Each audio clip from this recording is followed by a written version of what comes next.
माधवदास महात्मा, उनकी आयु हो चुकी थी, वृद्ध हो चुके थे और वो परिक्रमा लगा रहे थे। परिक्रमा लगाते लगाते उनको पेचिश रोग हो गया। पेचिश रोग समझते लूज मोशन हो गए, मरोड़ होने लगे। जब ऐसा हो गया तो वो एक सरोवर के किनारे रुक गए कि ताकि सब लोग डिस्टर्ब ना हो और थोड़ा मूर्छित हो जाते, हाथ पैर धोने का भी चलो जल पास है, इस तरह से रुक गए।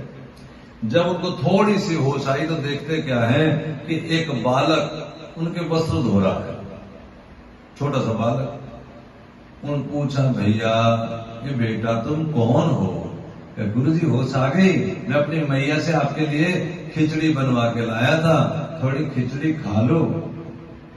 अब एक दो चम्मच ने जबरन इनके मुख में डाल दिया, अंदर अन्न का दाना गया, थोड़ा सा ज्ञान उदय हुआ, होश में आए तो मन में आया कि मेरा सेवा कौन करेगा, भगवान कन्हैया मेरा, उनके अलावा मेरा कोई है ही नहीं।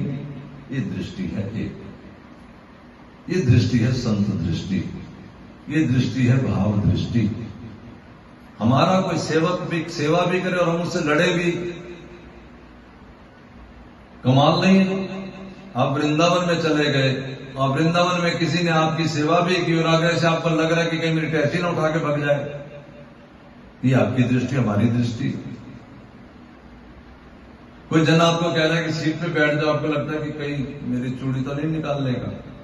ये आपकी दृष्टि, हमारी दृष्टि। माधवदास को लगा कि भगवान है, मेरा भगवान के अलावा कौन है। उसने कहा कि प्रभु आप, प्रभु कौन, यहाँ प्रभु कौन है? उसने कहा आगे।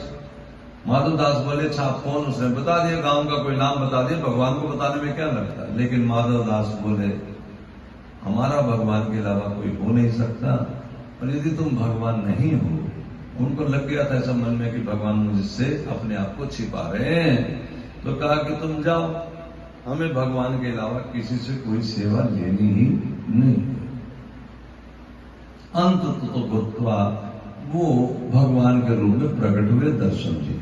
हमें जो बात बताने के लिए कथा की है वो ये कि माधवदास ने श्री भगवान से कहा कि प्रभु जो इतना गंदा कार्य कर रहे हो, इतना दूषित कार्य कर रहे हो, मेरे गंदे लंगोट धो रहे हो, अच्छा है कि मेरा रोग ही मिटा दो। जो हमारे मनों में है कि हमारी गरीबी हटा दें, हमारी मुश्किलें हटा दें, हमारा रोग हटा दें। भगवान बोले, ये जो मिला है तुझे कर्मों के बस मिला है, अगर मैं हटा दूंगा तो तुझे एक जन्म और लेना पड़ेगा। अब मैं तेरा वियोग नहीं सह सकता, इसलिए तू भी भोग ले, मैं भी संग संग भोग लेता हूं, कोई बात।